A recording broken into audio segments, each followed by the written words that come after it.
질병보다 빠르게 퍼지는 가짜뉴스 또 혐오 조장을 차단해야 합니다. 어제 황교안 대표께서 정부가 중국에 마스크 300만 개를 가져다 준 것에 대해서 국민이 붕괴한다고 말씀하신 것은 좀 유감스럽습니다. 이는 사실과 다른 주장이기 때문입니다. 중국의 마스크 지원은 한중 민간 기업과 유학생이 추진한 일입니다. 정부는 전세기 편으로 전달을 돕는 일을 했습니다. 실제 전환 물량도 200만 개 목표 가운데 1차 분인 12만 개에 지나지 않는다고 합니다. 국민의 마음이 불안한 와중에 확인되지 않은 뉴스가 무분별하게 유포되고 있습니다. 이런 잘못된 뉴스, 가짜 뉴스를 이용해서 마스크 등 방역 물품에 대한 매점 매석도 이루어지고 있다고 합니다. 국민을 불안하게 하는 가짜 뉴스와 사회 일각의 혐오 주장에 대해서 정치권이 단호히 맞서고 또 자제할 수 있어야 하겠습니다. 여야가 힘을 모아 불안을 덜고 국민의 소중한 안전부터 지켜야 합니다.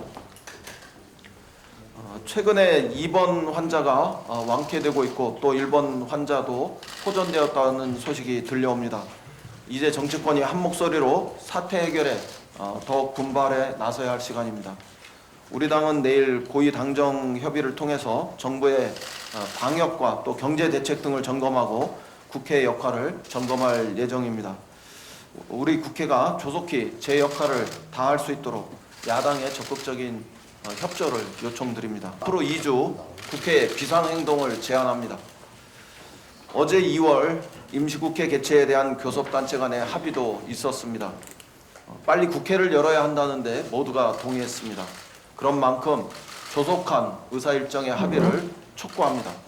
속히 관련된 상임위를 열고 국민의 불안을 덜어드릴 대책을 세워야 합니다. 방역 상황을 점검하고 지원하는데 국회가 전력을 다합시다. 지금 국민의 안전보다 중요한 것은 없습니다. 당면한 선거 준비를 잠시 미루더라도 국민의 안전부터 지킬 수 있어야 합니다. 정부가 학교와 어린이집을 포함한 다중이용시설 방역과 또 개인 위생용품의 공급을 차질 없이 진행할 수 있도록 세심히 살펴야 합니다. 해외에서 무증상 전파 가능성에 대한 우려가 나오는 만큼 감염 관리 대상과 범위를 지금보다 대폭 확대하는 방안도 논의할 수 있어야 하겠습니다. 검역과 상담 인력 부족으로 방역 현장이 고통을 받고 있다고 합니다. 역학조사관을 비롯한 검역 인력 보강과 방역 지원 방안에 대해서 관련 상임위에서 즉시 논의하고 조치를 취할 수 있어야 합니다. 필요하다면 공공의대법을 당장 시위에 착수하고 통과시킬 수 있어야 하겠습니다. 또한 각급 학교와 취약계층에게 방역 물품이 우선 지원되도록 교육위와 보건복지위원회에서 점검하고 또 필요하다면 예비비 편성도 적극 검토해 주실 것을 요청합니다.